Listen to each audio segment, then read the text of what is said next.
बिस्मिल्लाहिर्रहमानिर्रहीम। ज़फ़र इकबाल उर्दू अकेडमी बसिलसिला general knowledge. हम इम्तियाज़ शाहिद के पेपर्स को कर रहे हैं।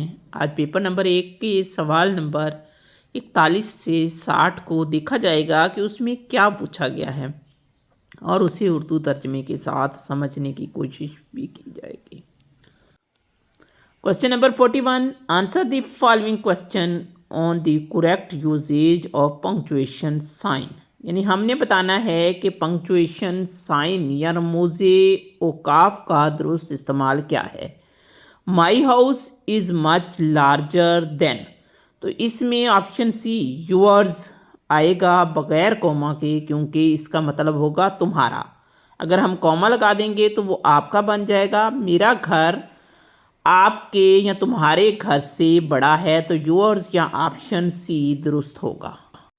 Select the correct option. Her economic situation has got dash worse since she gave her job because of हिलनेस।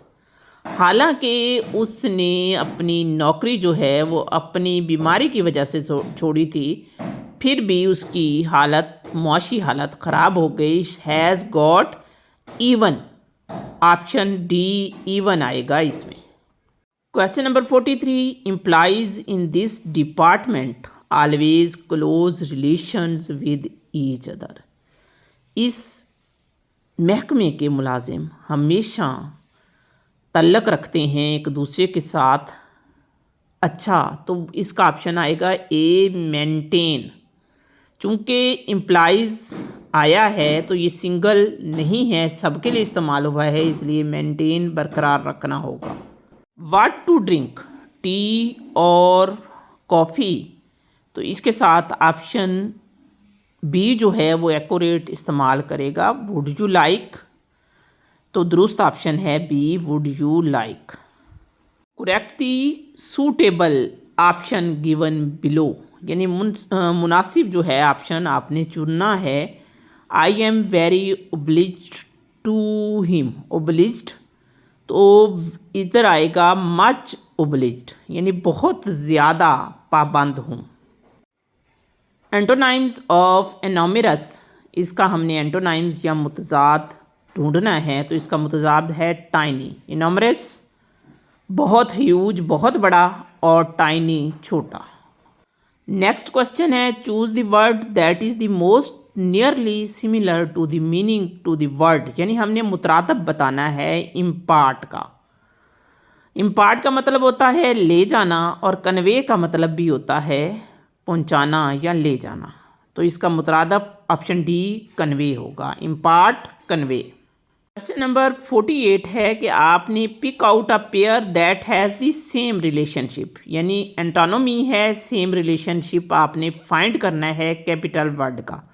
तो कैपिटल वर्ड है कूलनेस, नाइट, ठंडक होती है रात को, यानी रात के साथ ठंडक जुड़ी हुई है, तो दिन में उसी रिलेशन से मिलता जुलता रिलेशन है वार्मथ डे, यानी दिन में हल्की सी गर्मी होती है, तो ऑप्शन सी दुरुस्त होगा वार्मथ डे। बाकी आप देख लें ब्लैक, येलो या ह्यूमिडिटी, सनशाइन, इनका आपस में लिंक वो नहीं बनता जो दुरुस्त लिंक है, तो वार्मथ डे सी ऑप्शन सही होगा। Question number 49, the new information on dengue virus caused panic in the public and government. जो डेंगू वायरस से नई मालूमात हैं जुड़ी हुई, उन्होंने हुकूमत और आवाम को पैनिक कर लिया है, तो इसमें अलाइक आएगा, यानी एक जैसा पैनिक कर दिया है। Question number 50, water percentage in plasma is. Plasma cell का हिस्सा होता है, उसके अंदर जो थिकनेस होती है, उसमें उन्होंने पानी की परसेंटेज पूछी है, तो वो 90% है। प्लाज्मा में 90% पानी पाया जाता है। Question number 51, how many new sports were added to the 2020 Tokyo Olympics. 2020 की जो ओलंपिक है उसमें 5 नए खेल शामिल किए गए थे, तो ये ऑप्शन भी 5 स्पोर्ट्स दुरुस्त होगा। Question number 52, which sport was performed by the legend Muhammad Ali. यानी हीरो मोहम्मद अली जो हैं वो कौन सा खेल खेलते हैं? तो ऑप्शन सी, बॉक्सिंग से जुड़ा हुआ नाम है मोहम्मद अली।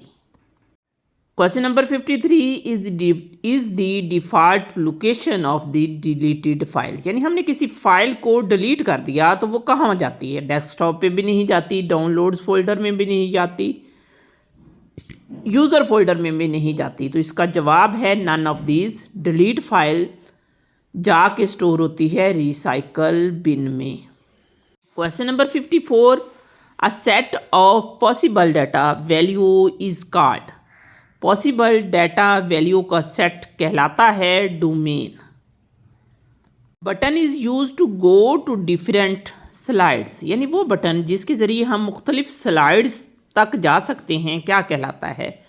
अब फाइल, वेबसाइट या सॉन्ग तक जा सकते हैं तो वो एक्शन बटन होता है जिसके ज़रिए हम किसी भी फाइल, स्लाइड या वेबसाइट पर जा सकते हैं। ऑप्शन डी दुरुस्त होगा। Which of the following is not an operating system. यानी ऑपरेटिंग सिस्टम नहीं है। तो ये ओरेकल जो है वो ऑपरेटिंग सिस्टम नहीं है। डॉस, विंडोज़ और लिनक्स तीनों ऑपरेटिंग सिस्टम हैं। ऑप्शन डी दुरुस्त होगा।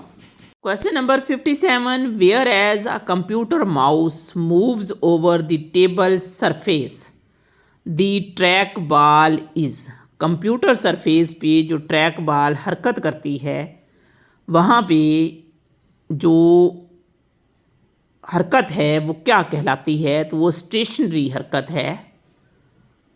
ऑप्शन ए दुरुस्त होगा। Question number 58, Jerry estimate that there are marble in a jar. कि एक जार में मार्बल्स हैं, वो एस्टिमेट लगाता है, यानी एम है। Harry who knows the actual number of marble in the jar. यानी जेरी कहता है कि एक जार में एम मार्बल है, लेकिन हैरी कहता है कि वो जानता है उसमें मार्बल ज़्यादा हैं। कितने ज़्यादा हैं? 10 मार्बल। जेरी के अंदाजे से, Jerry's estimate. Which of the following in equalities represent the relationship between in equalities. तो हमने देखना ये है सबसे पहले कि जेरी के पास जो अंदाज़ा है उससे कितनी कम है।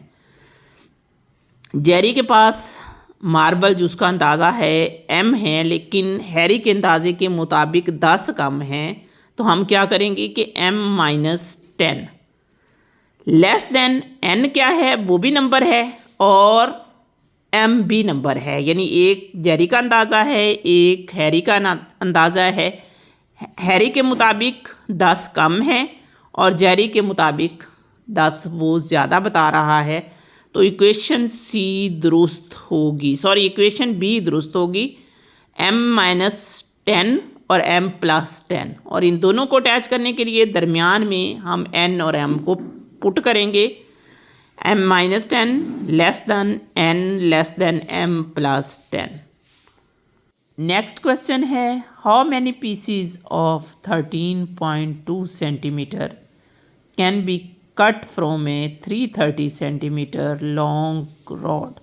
यानी रॉड की लंबाई है 330 सेंटीमीटर और उससे हमने 13.2 के टुकड़े काटने हैं। तो कितने टुकड़े कटेंगे? इसका जवाब है 25। इसके एक्सप्लेनेशन को देख लेते हैं जी। रॉड की लंबाई उन्होंने हमें दी है 330 सेंटीमीटर और एक टुकड़े की लंबाई हमें 13.2 लेनी है। तो सोचते हैं या फ़र्ज़ करते हैं कि n टुकड़े जो हैं वो बनेंगे। तो इसका फार्मूला n ज़रब 13.2, यानी एक n जो है वो 13.2 मीटर लंबा होगा इक्वल 330। चूँकि यहाँ ज़रब खा रहा है तो दूसरी साइड पे जाके 13.2 जो है वो तकसीम हो जाएगा 330 पे। तो जवाब हमारा आएगा 25। नेक्स्ट क्वेश्चन है, a group of 5 clerks have been assigned to insert 24,000 letters into envelopes. 5 क्लर्कों के ज़िम्मे 24,000 खतूत जो हैं उनको लिफाफों में डालने का काम लगाया गया। खतूत की तादाद देख लें, 24,000 है। The clerk perform this work at the following rates. Clerks जो थे वो इस रेट पर काम करते थे। क्लर्क ए 1100 लेटर एक घंटे में डालता था।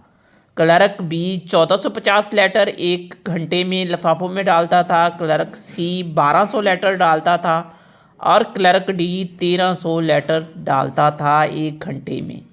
क्लर्क ई 1250 लेटर्स एक घंटे में डालता था। यानी हर क्लर्क के काम करने की रफ्तार दूसरे से मुख्तलिफ थी।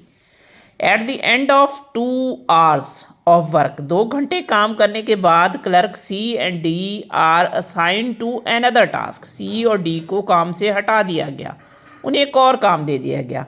From the time that clerk C and D were taken off the assignment, जब वो दोनों असाइनमेंट से हट गए, the number of hours required for the remaining clerk to complete the assignment is, कि बाकी जो क्लर्क रह गए हैं वो मतलूबा काम कितने घंटों में मुकर्रर करेंगे।